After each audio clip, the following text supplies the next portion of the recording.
The Golden Age by Kenneth Grahame. Section 7. Young Adam Cupid. No one would have suspected Edward of being in love, but that after breakfast, with an overacted carelessness, "Anybody who likes," he said, "can feed my rabbits," and he disappeared, with a jauntiness that deceived nobody, in the direction of the orchard. Now, kingdoms might totter and reel, and convulsions change the map of Europe, but the iron, unwritten law prevailed that each boy severely fed his own rabbits. There was good ground, then, for suspicion and alarm, and while the lettuce leaves were being drawn through the wires, Harold and I conferred seriously on the situation. It may be thought that the affair was none of our business, and indeed we cared little as individuals. We were only concerned as members of a corporation, for each of whom the mental or physical ailment of one of his fellows might have far-reaching effects. It was thought best that Harold, at least open to suspicion of motive, should be dispatched to probe and peer. His instructions were, to proceed by a report on the health of our rabbits in particular, to glide gently into a discussion on rabbits in general, their customs, practices, and vices, to pass thence by a natural transition to the female sex, the inherent flaws in its composition, and the reasons for regarding it, speaking broadly, as dirt. He was especially to be diplomatic, and then to return and report progress. He departed on his mission gaily, but his absence was short, and his return, discomfited and in tears, seemed to betoken some want of parts for diplomacy.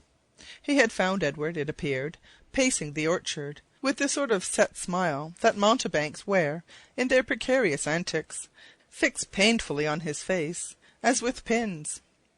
Harold had opened well on the rabbit subject, but, with a fatal confusion between the abstract and the concrete, had then gone on to remark that Edward's lop-eared doe, with her long hind legs and contemptuous twitch of the nose, always reminded him of Sabina Larkin, a 9-year-old damsel, child of a neighbouring farmer. At which point Edward, it would seem, had turned upon and savagely maltreated him, twisting his arm and punching him in the short ribs, so that Harold returned to the rabbit hutches preceded by long-drawn wails, anon wishing with sobs that he were a man to kick his lovelorn brother, anon lamenting that ever he had been born. I was not big enough to stand up to Edward personally, so I had to console the sufferer by allowing him to grease the wheels of the donkey-cart, a luscious treat that had been specially reserved for me a week past by the gardener's boy, for putting in a good word on his behalf with the new kitchen-maid. Harold was soon all smiles and grease, and I was not, on the whole, dissatisfied with the significant hint that had been gained as to the fawns at Errigo Mali. Fortunately, means were at hand for resolving any doubts on the subject, since the morning was Sunday, and already the bells were ringing for church. Lest the connection may not be evident at first sight, I should explain that the gloomy period of church-time, with its enforced inaction and its lack of real interest, passed too within sight of all that the village held of fairest, was just the one when a young man's fancies lightly turned to thoughts of love. For such trifling the rest of the week afforded no leisure, but in church, well, there was really nothing else to do. True, noughts and crosses might be indulged in on fly-leaves of prayer-books while the litany dragged its slow length along. But what balm or what solace could be found for the sermon? Naturally the eye, wandering here and there among the serried ranks, made bold, untrammelled choice among fair fellow-supplicants. It was in this way that, some months earlier, under the exceptional strain of the Athenian creed, my roving fancy had settled upon the baker's wife as a fit object for a lifelong devotion. Her riper charms had conquered a heart which none of her bemuslined tittering juniors had been able to subdue, and that she was already wedded had never occurred to me as any bar to my affection.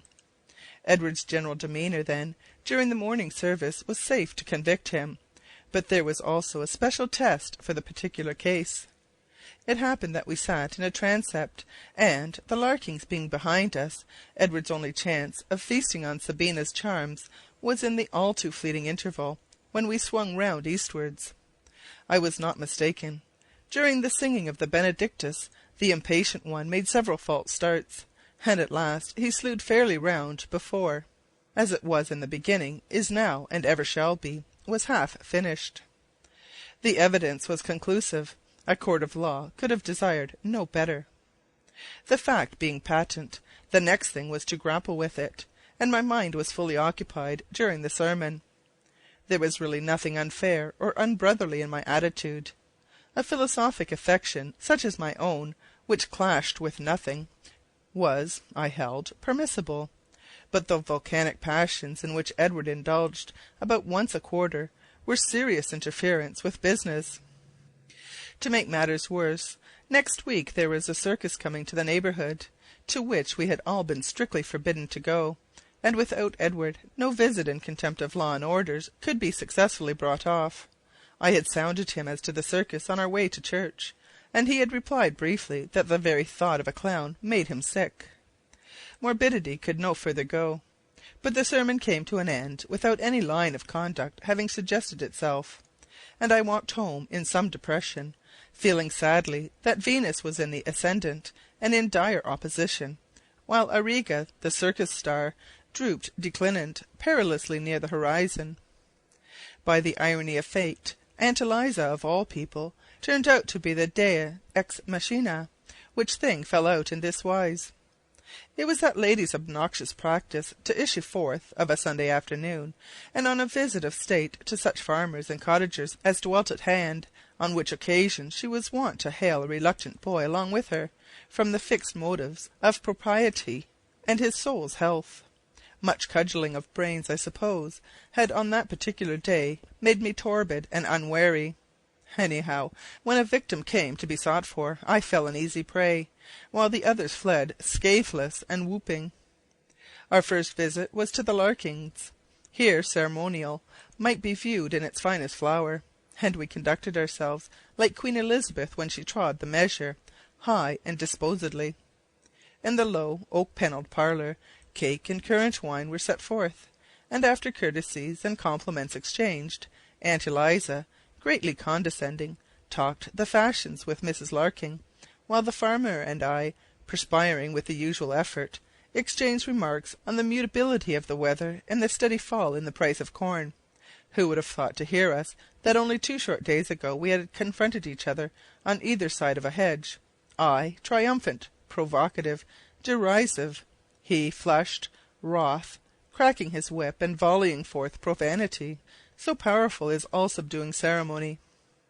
Sabina the while, demurely seated with a Pilgrim's Progress on her knee, and apparently absorbed in a brightly coloured presentiment of Apollyon straddling right across the way, eyed me at times with shy interest, but repelled all Aunt Eliza's advances with a frigid politeness for which I could not sufficiently admire her.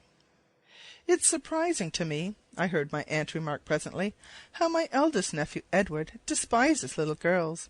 I heard him tell Charlotte the other day that he wished he could exchange her for a pair of Japanese guinea pigs. It made the poor child cry. Boys are so heartless." I saw Sabina stiffen as she sat, and her tip-tilted nose twitch scornfully. "Now this boy here," my soul descended into my very boots. Could the woman have intercepted any of my amorous glances at the baker's wife? "Now this boy," my aunt went on, "is more human altogether. Only yesterday he took his sister to the baker's shop, and spent his only penny buying her sweets. I thought it showed such a nice disposition. I wish Edward were more like him." I breathed again. It was unnecessary to explain my real motives for that visit to the baker's. Sabina's face softened, and her contemptuous nose descended from its altitude of scorn.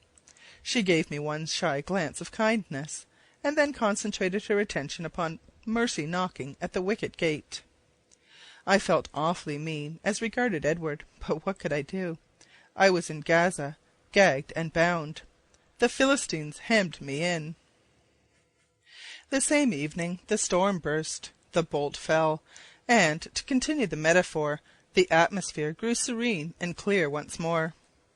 The evening service was shorter than usual, the vicar, as he ascended the pulpit steps, having dropped 2 pages out of his sermon case, unperceived by any but ourselves, either at the moment or subsequently when the hiatus was reached. So, as we joyfully shuffled out, I whispered Edward that by racing home at top speed we should make time to assume our bows and arrows, laid aside for the day, and play at Indians and buffaloes with Aunt Eliza's fowls, already strolling roostwards, regardless of their doom, before that sedately stepping lady could return. Edward hung at the door, wavering. The suggestion had unhallowed charms. At that moment Sabina issued primly forth, and, seeing Edward, put out her tongue at him in the most exasperating manner conceivable, then passed on her way, her shoulders rigid, her dainty head held high. A man can stand very much in the cause of love. Poverty, aunts, rivals, barriers of every sort, all these only serve to fan the flame, but personal ridicule is a shaft that reaches the very vitals. Edward led the race home at a speed which one of Ballantyne's heroes must have equalled, but never surpassed. And that evening the Indians dispersed Aunt Eliza's fowls over several square miles of country, so that the tale of them remaineth incomplete to this day. Edward himself, cheering wildly, pursued the big cock-in-china cock till the bird sank gasping under the drawing-room window, whereat its mistress stood petrified, and after supper, in the shrubbery, smoked a half-consumed cigar he had picked up in the road, and declared to an awe-stricken audience his final, his immitigable resolve to go into the army. The crisis was past, and Edward was saved. And yet, sunt lachrymae remen.